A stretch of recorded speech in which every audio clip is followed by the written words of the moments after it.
Wathoda police ठाण्याच्या हद्दीत symbiosis कॉलेजच्या मागील मोकळ्या परिसरात प्रतीक उर्फ आजू राजू करंडेकर याचा दगडाने डोक्यात वार करून खून करण्यात आला। 7 ऑगस्ट रोजी सकाळी मृतदेह आढळल्यानंतर पोलिसांनी तपास सुरू केला। तांत्रिक तपासातून मृताची ओळख पटवून अवेश इक्बाल शेख आणि शाकिब अब्दुल कलाम शेख या दोघांना 3 तासात ताब्यात घेतले। जुन्या गाडीच्या कट्ट्यावरून झालेल्या वादातून पुन्हा भांडण झाल्याचे तपासात समोर आले। दारूच्या सेवनानंतर झालेल्या वादात दोन्ही आरोपींनी दगडाने प्रतीकच्या डोक्यावर वार केल्याचे निष्पन्न झाले। दोघांना अटक करून न्यायालयाने 5 दिवसांचा पोलीस कोठडी रिमांड मंजूर केला आहे।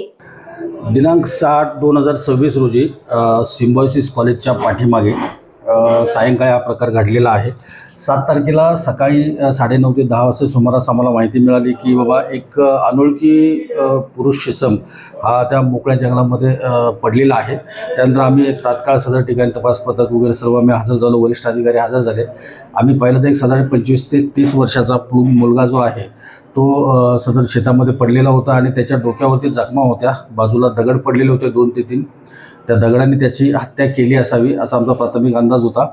आणि त्यानंतर आम्ही मग पूर्ण तपास पथक आणि हे सर्व कामाला लागलो। पोलीस स्टेशन मिसिंग शोध घेतला, बऱ्याच हे शोध घेतल्यानंतर सदरचा मुलाबद्दल आम्हाला ओळख पटली।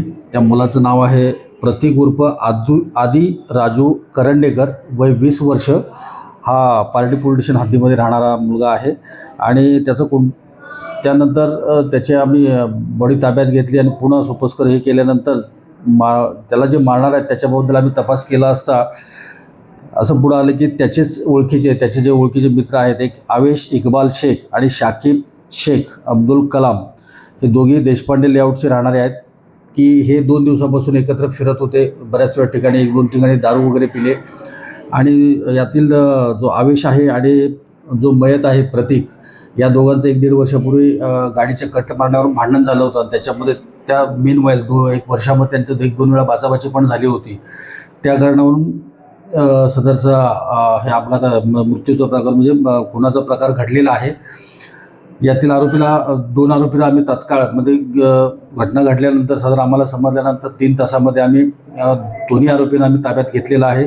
आणि त्यांच्याकडून आम्हाला ही माहिती मिळाली की मागील झालेलं भांडण आणि 2 दिवसापासून एकत्र फिरत होते आणि त्या दिवशी हे आवेश, शाकिब आणि हे प्रतीक हे एकाच बाईकवरती सदर ठिकाणी आले होते। तिथेही बसले आणि तिथे त्यांनी दारू सेवन केलं आणि त्या दारू सेवन केल्यानंतर मग त्यांच्यामध्ये पुन्हा तिथे वादविवाद झाले आणि त्या वादामध्ये यातील आवेश आणि शाकिब जो आहे यांनी तिथे पडलेले दगड जे उचलून त्याच्या डोक्यात घालून त्याची हत्या केल्याचं पुन्हा उघड झालेलं आहे।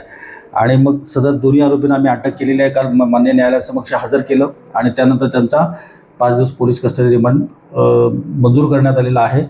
तर देखील सदर गुन्ह्यात आणखी कोण आहे का किंवा आणि कोणी यात सामील आहे का, याच्यामध्ये काही कट आहे का, याबाबत सखोल तपास करीत आहोत। लोकवाहिनी मीडियासाठी विशाल बंबडवार यांची रिपोर्ट, नागपूर।